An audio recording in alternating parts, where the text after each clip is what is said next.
Monsters, the big, scary, dangerous things that we do love to fight and challenge. There's so many great monsters out there in gaming, and monster-related games come in actually a huge variety. Today, I want to talk about a few upcoming monster games that both look really good, but also you probably don't know about. So hello and welcome back to Rage Gaming. My name is Hollow. Let's talk monsters. Let's begin with a very exciting and very recent reveal, The Lost Wild. Dinosaur fans should be both hyped and horrified watching this trailer. It's this incredible looking mix of survival adventure and of course horror, taking dinosaurs and really making them something scary. It instantly reminded me of the feeling I got playing Alien Isolation, where you're hiding and being hunted by the alien. But here we're trying to survive in a land filled with dinosaurs. Compared to many other dinosaur games I've tried recently though, this looks to be a bit more cinematic. It's a single player experience with very real feeling dinos. Visually it looks stunning, the lighting, the weather effects, the dinosaurs look incredible. The devs claim that these are going to be very intelligent dinos.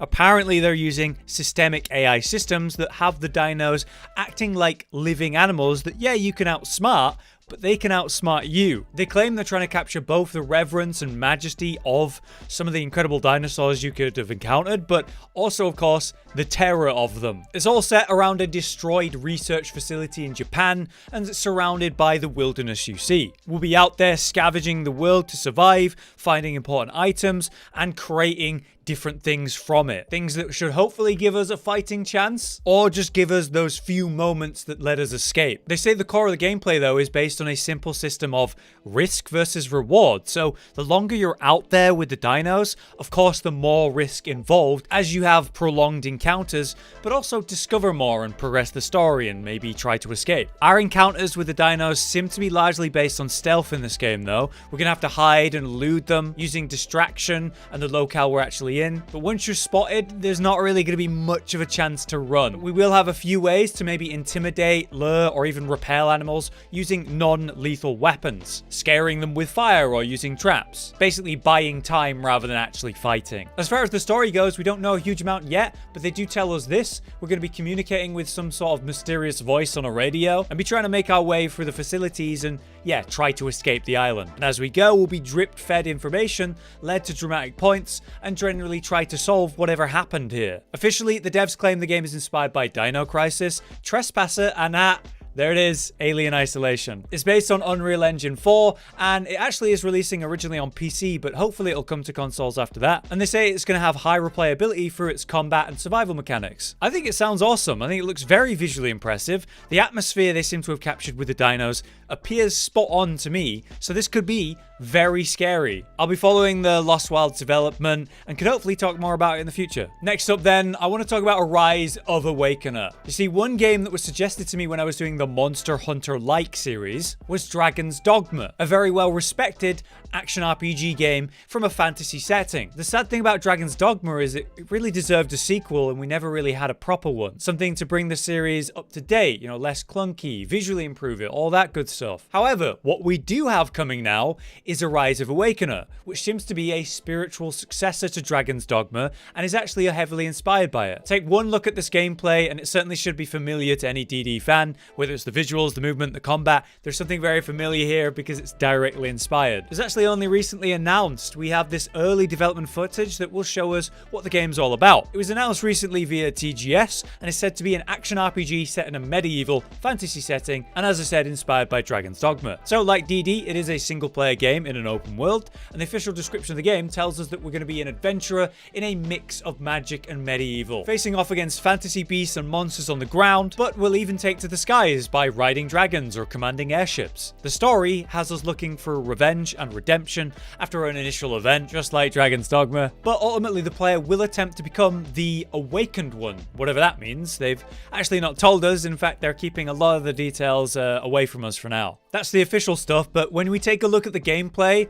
I'm just all about this combat. It's really, really striking, even for an early dev build. We get to see a few glimpses of an armored warrior, a spellcasting mage, there seems to be a deadly assassin, an archer, or even someone using a bow staff, it looks like. But what about monsters? Well, in the clips we see a player fighting a huge troll, a dragon, some sort of ghosts or shadow enemies, orc-looking enemies, whatever this huge dude is, and I have to assume we're going to encounter maybe humans as well. But it does seem like we're going to have a wide variety of enemy types, and with that, of course, how you actually approach the fight and how you take them down should be pretty different. But as soon as I saw the guy climbing up on the giant troll, that was what made me think Dragon's Dogma the most. The world seems to be pretty big though. The various shots from Dragonback, the airship, or just riding on the horse, it seems to show us a huge world of fields, mountains, various weather to contend with, alongside the civilization where we see towns and cities. However, there is some pretty lame news regarding this game. Their planned release is far from now in 2023, so there's that, but at least we have an idea of when. But they do tell us it's going to release on PlayStation and PC,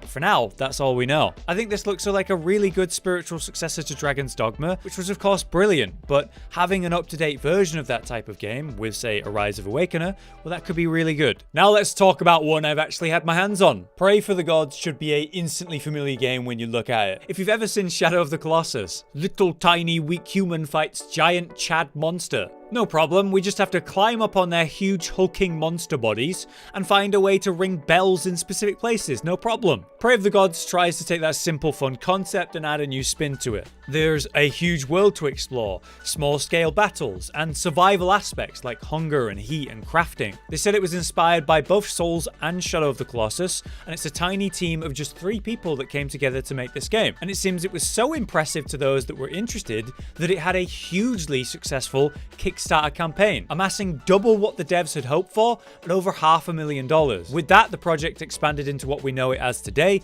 and they launched an early access version in 2019. Considering the success of that Kickstarter, I would say it's clear that there is a desire for these types of games, you know, man versus monster, ant versus giant, but we don't really see very many of them. As I said, I recently had a look at that early access version for a video and I gave my first impressions. Overall, I was very impressed with the concepts. It's all in a cold and frosty setting. You're traveling an island that harbors the massive monsters, taking them down. Even in my one session, the mystery of the island and kind of the purpose of these giants was something teased, and I was trying to work out like why, what was going on all the way. Outside of the cool setting and story though, the monsters are just really fun to fight. Like, they're really the main event of the game and they're done well. They're not just direct fights, but puzzles you have to solve on a grand scale, all while the giant is trying to squish you or whatever. The mechanics involve progress as you unlock, say, the grappling hook, the glider, or various tools and weapons that will help you take them down. So yeah, the man versus giant aspect of this game was really good. But on the other hand, I would say the small scale battles were a lot clunkier. You know, you only have one attack combo and a basic roll, that's about it. The survival aspect feels brutal but fair, like you have to stay warm and fed, you have to hunt animals in the world, collect berries, chop trees down, make fires. And the crafting itself works well, it's pretty simple. The problem with it though is it all felt very shallow and unfinished. And I know, yeah, early access makes sense, right? And this version's from over 2 years ago, but even so, the version I was playing needed more refinement. They've had 2 to 3 years since then to work on the game, and it seems like there won't be a long wait to see what they've been up to, since the game is still set to release in 2021, so unless they delay it, that full version is coming very soon. Certainly one to keep your eye on though, and if you'd like to learn more about it, then check out my first impressions video. But lastly, it's time for us to talk about the surprise announcement from last year, Black Myth Wukong. Souls fans should be very interested in this one. It came from an indie Chinese studio when they revealed this really good looking action RPG.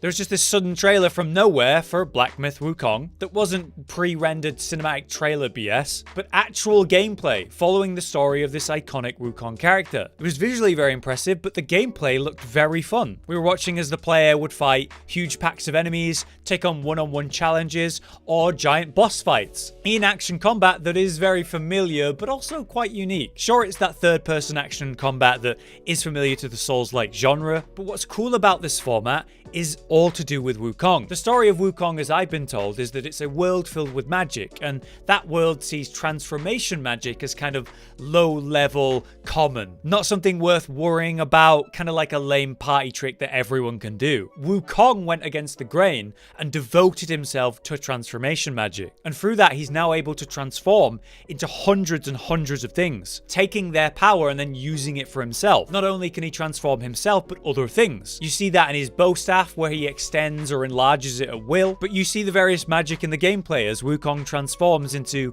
an insect for a stealth sequence, or he's manipulating the staff, or he takes on the very form of a mini-boss that he defeated earlier and now uses that form with fire that just so happens to use fire against the following boss fight that, hey, is weak to fire. To say the least though, the 13-minute gameplay impressed me. The detail of the mechanics and the sheer variety involved was really cool. It seemed very fleshed out to say it came from an indie dev team, and it was the first time we saw it. Since then we've had 2 trailers, most recently with a gameplay trailer that's now on Unreal Engine 5, and things are just looking very smooth, very impressive, and obviously more developed. We still don't know a massive amount of official detail beyond what we've literally seen in the trailers, but they have told us that the story in game is based on that classic journey to the West story from Chinese myth. We have not been told what platforms the game's going to be on, but I would say it screams next gen, hopefully PC as well. And unfortunately, we do not have a release date for Wukong. They've actually commented on this and said that they're not going to give us a release date or release the game at all until it is very polished and finished, which I think is a very respectable decision. If you'd like to see more of the game, learn more about the detail of it, go watch my original breakdown when that original trailer came out last year. But that's the 4 games I wanted to talk about today. Let me know what you think. Were there any here that you didn't know about, maybe you're now interested in? For me, I would say Wukong looks like an obvious, massive hit. That game is going to be good, but I am still very hopeful for all the others. In any case though, I will continue to keep my eyes on them and maybe we'll talk about them more in the future. Until next time though, I've been Hollow, you've been you. Thanks for watching. Josh, Cotton, and Hollow with the videos, dropping the humor like a hammer on your tippy toes, bringing entertainment on a daily arrangement to take our insanity and turn it into entertainment. Yes, I said entertainment twice, to reiterate that it is nice to look into your faces on a mostly daily basis when you let us in your homes to make the whole world our stage. Goodbye.